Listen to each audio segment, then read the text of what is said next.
The story of soap opera, from its beginnings on radio through the success of television, is very closely associated with the Procter & Gamble name. Robert Welling, a former senior executive who joined the company in the late 1970s, explains the origins of the company's involvement in the genre. We started in radio with what I'd call cooking and recipe shows back in the 1920s. In 1923, the company did something called Crisco Cooking Talks on radio where recipes were read. We did various things like that, what I'd call home economics type of radio shows in the 20s and into the early 30s.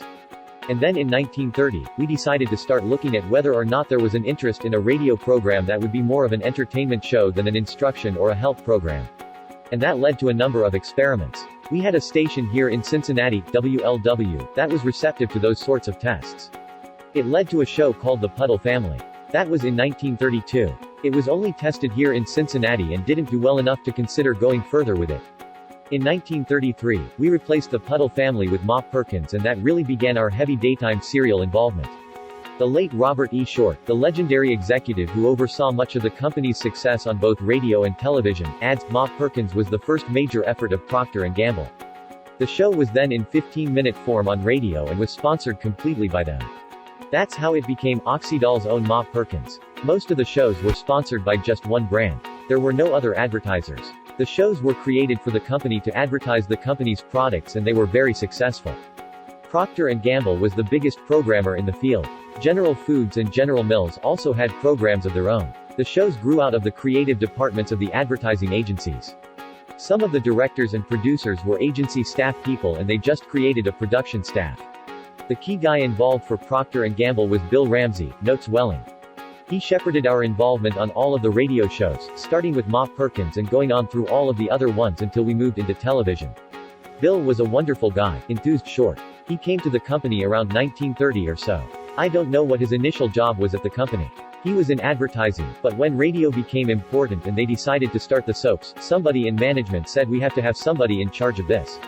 Why don't we give it to Bill Ramsey because he has this flair for the creative? So he was put in charge and the thing grew.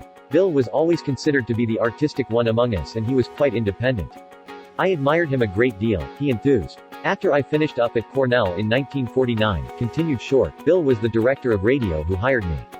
I was lucky enough to get a job with P&G in their radio department. P&G Productions had just been formed and they had two departments, radio, which was the main activity then, and a very embryonic television department.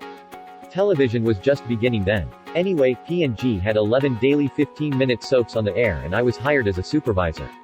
There were two supervisors at the time. Short went on to explain their far reach. Our programming started at 11:45 a.m. on CBS with Rosemary. Other CBS shows included Perkins, The Guiding Light, The Brighter Day, and Perry Mason. Then we switched to NBC at 3 p.m. with Life Can Be Beautiful. Then we had Road of Life, Pepper Young's Family, and Right to Happiness.